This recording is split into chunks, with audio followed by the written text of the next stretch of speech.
Hi, I'm Tracy Kryling, and this is the next part of March So Fun. So this is Table Runner Bliss book by Sherry Falls of This and That Pattern Company. There's 20 table runners in here.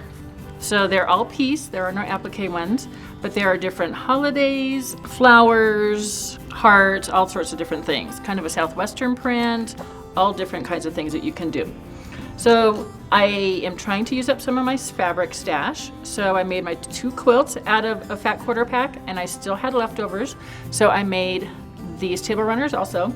So we'll start with this big one. It's supposed to look like a woven table runner. So I quilted it just in the ditch to give it a little bit of pop of color. I did scrappy binding all the way around it to get rid of a little bit more of that fabric.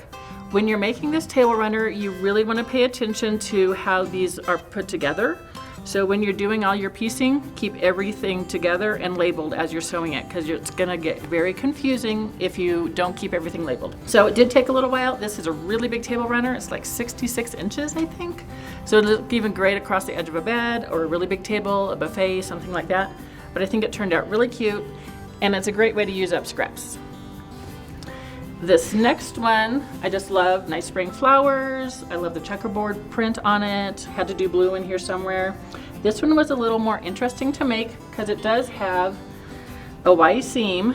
So how you do that is you sew this on, stop 1/4 inch away from the edge, and then you sew this next seam on together. And then you will have your little flower. So it wasn't hard. It's not complicated. Just make sure you use your 1/4 inch foot.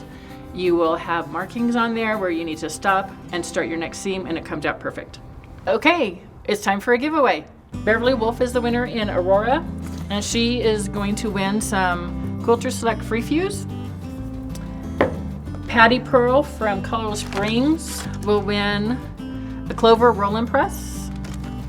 Carrie Wells from Littleton wins Embellish Matte Thread, and Sandy Paul from Arvada will win a nice little Kai seam ripper. So thank you guys all for coming. Make sure you stop by your store in about a week to pick up your projects or your prizes, or we will just save them for when you can come back out to our store. Thank you very much for watching. When I do table runners, I like using Thermore batting. It's very nice, lightweight polyester batting. Is great for clothing or table runners because they're very thin. You're not going to have issues with cups falling off the edges of them or anything like that. And then I also quilted these on my sewing machine instead of my long arm. So I use this Quilter Select Free Fuse. This is really cool stuff. You lay your batting down, you sprinkle this stuff all over it, you lay your backing on it and iron it together. And it just like basically glues it. And then you flip it over, sprinkle some more of this on your batting, lay the top of your table runner on there, iron it down again, and then it's all fused together, and then you can do your quilting. You don't have to pin it, you don't have to put clips on it or any of that stuff. This stuff makes it go really fast, and you won't end up with battle scars from the pins cutting your arms or anything. So love this stuff. Comes in a little shaker form. You just shake it out on your batting and iron it. So thanks for watching, and all of this stuff is available on our website. You get our discount today. Just click on the buttons at the end and do your shopping.